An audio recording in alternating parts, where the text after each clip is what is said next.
आप सभी श्री हरि विष्णु भक्तों को नमस्कार। स्वागत है अनुकरणीय सनातन पर। पावन पुरुषोत्तम मास की कथा के पिछले अध्याय में धड़धड़वा ने मुनि से पूछा था कि पुरुषोत्तम मास में दीपदान का क्या फल प्राप्त होता है और उसकी विधि क्या है।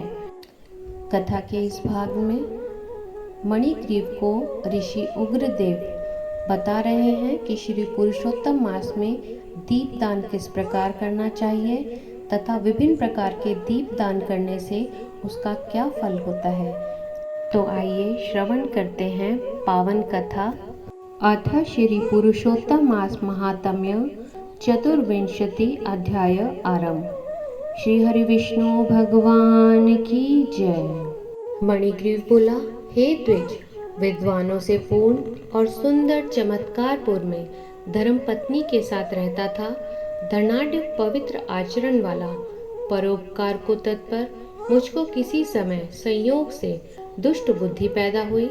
दुष्ट बुद्धि के कारण मैंने अपने धर्म का त्याग किया, दूसरे की स्त्री का गमन किया और नित्य अपेय वस्तु का पान किया। चोरी हिंसा में तत्पर रहता था, इसलिए बंधुओं ने मेरा त्याग किया। उस समय महाबलवान राजा ने मेरा घर द्वार सब छीन लिया और बचा हुआ जो कुछ धन था वो मेरे बंधुओं ने ले लिया। इस प्रकार सभी से तिरस्कृत होने के कारण वन में निवास किया। स्त्री के साथ इस घोर वन में निवास करते हुए मुझे नित्य जीवों का वध कर जीवन निर्वाह करना पड़ता है। हे ब्राह्मण, इस समय आप मुझे पातकी पर अनुग्रह करें। प्राचीन पुण्य के समूह से आप इस घोर वन में आए हैं। हे महामुने, स्त्री के साथ मैं आपकी शरण में आया हूँ। आप उपदेश रूप प्रसाद से कृतार्थ करने के योग्य हैं। जिस उपाय के करने से मेरी तीव्र दरिद्रता इसी क्षण नष्ट हो जाए और अतुल वैभव को मैं प्राप्त करूं। मुनि उग्रदेव बोले, हे महाभाग, तुम कृतार्थ हो गए जो तुमने मेरा अतिथि सत्कार किया। इसलिए इस समय स्त्री सहित तुमको होने वाले कल्याण को कहता हूँ, जो बिना व्रत के, बिना तीर्थ के, बिना दान के, बिना प्रयास से तुम्हारी दरिद्रता दूर हो जाएगी। ऐसा मैंने विचार किया है। इस मास के बाद तीसरा पुरुषोत्तम मास आने वाला है। उस पुरुषोत्तम मास में सावधानी के साथ विधि पूर्वक तुम दोनों स्त्री पुरुष भगवान श्री पुरुषोत्तम को प्रसन्न करने के लिए दीपदान करना। उस दीपदान से तुम्हारी यह दरिद्रता जड़ से नष्ट हो जाएगी। तिल के तेल से दीपदान करना चाहिए।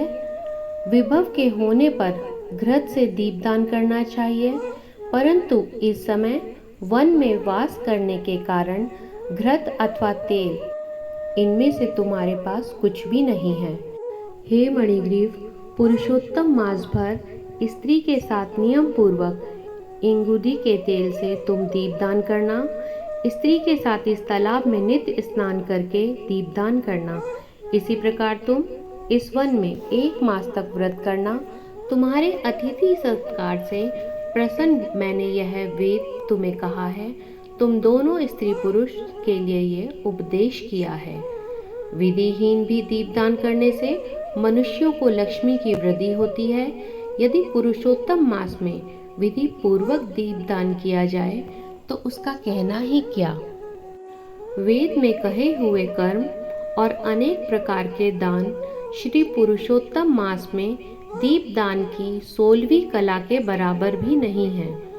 समस्त तीर्थ, समस्त शास्त्र श्री पुरुषोत्तम मास के दीपदान की 16वीं कला को नहीं पा सकते हैं। योगदान, सांख्य, समस्त तंत्र भी पुरुषोत्तम मास के दीपदान की 16वीं कला को नहीं पा सकते। कृच, चंद्रायण आदि समस्त व्रत पुरुषोत्तम मास के दीपदान की 16वीं कला की बराबरी नहीं कर सकते हैं।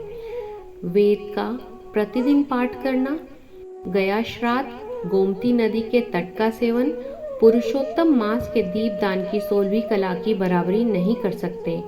हजारों ग्रहण, सैकड़ों व्यतिपात पुरुषोत्तम मास के दीपदान की 16 कला की बराबरी नहीं कर सकते। कुरुक्षेत्र आदि श्रेष्ठ क्षेत्र, दंडक आदि वन पुरुषोत्तम मास के दीपदान की 16वीं कला की बराबरी नहीं कर सकते।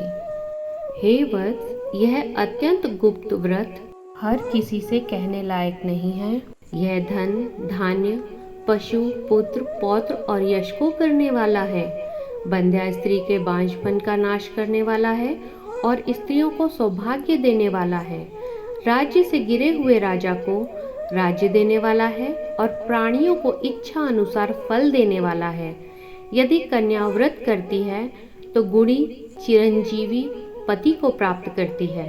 स्त्री की इच्छा करने वाला पुरुष सुशीला और पतिव्रता स्त्री को प्राप्त करता है। विद्यार्थी विद्या को प्राप्त करता है। सिद्धि को चाहने वाला अच्छी तरह से सिद्धि को प्राप्त करता है। खजाने को चाहने वाला खजाने को प्राप्त करता है। मोक्ष को चाहने वाला मोक्ष को प्राप्त करता है।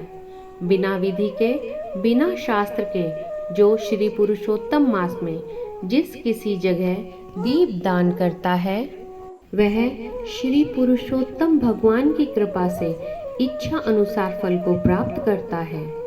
हे वत्स, विधि पूर्वक नियम से जो दीप दान करता है, फिर तो उसका कहना ही क्या।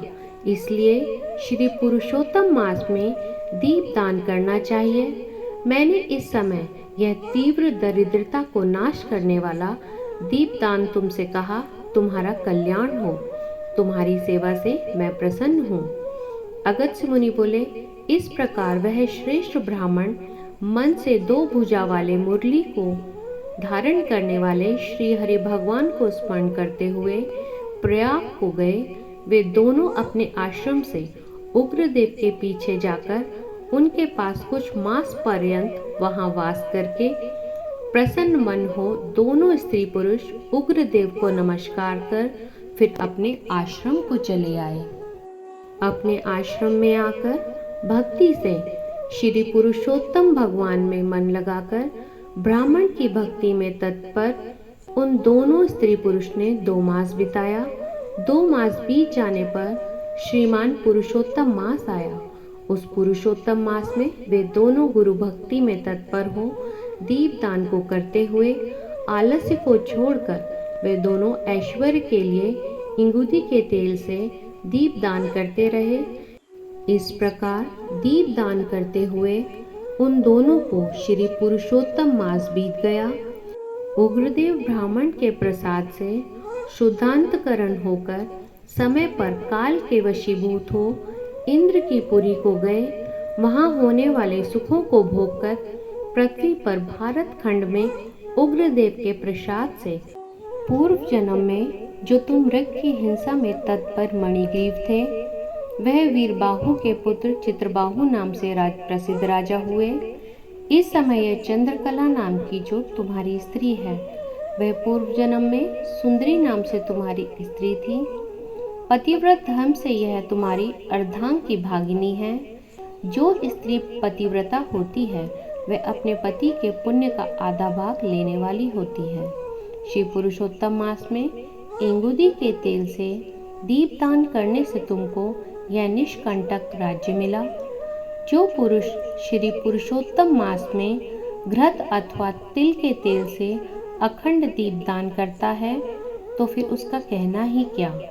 पुरुषोत्तम मास में दीपदान का यह फल कहा है, इसमें कुछ संदेह नहीं है। जो उपवास आदि नियमों से भगवान श्री पुरुषोत्तम मास का सेवन करता है, तो उसका कहना ही क्या है। ऋषि वाल्मीकि मुनि बोले, इस प्रकार अगस्त्य मुनि राजा चित्रबाहु के पूर्व जन्म का वृत्तांत कहकर और राजा चित्रबाहु से किए गए सत्कार को लेकर तथा अक्षय आशीर्वाद देकर चले गए। इति श्री ब्रह्म नारदीय पुराणे पुरुषोत्तम मास महात्म्ये चतुर्विंशो अध्याय संपूर्ण। हरि शरणम श्री हरि विष्णु भगवान की जय। आप सभी का इस कथा को सुनने के लिए धन्यवाद। अगर आपको ये कथा अच्छी लगी और आप आगे के अध्याय भी इस प्रकार सुनना चाहते हैं और जो पिछले अध्याय की कथा सुनना चाहते हैं, उनका लिंक डिस्क्रिप्शन बॉक्स पे हैं, आप वहाँ से उन कथा का श्रवण कर सकते हैं। और जो इस चैनल पर आज पहली बार आए हैं वो चैनल अनुकरणीय सनातन को सब्सक्राइब करें, बेल आइकन प्रेस कर आने वाली नोटिफिकेशंस को तुरंत प्राप्त करें। राधे राधे।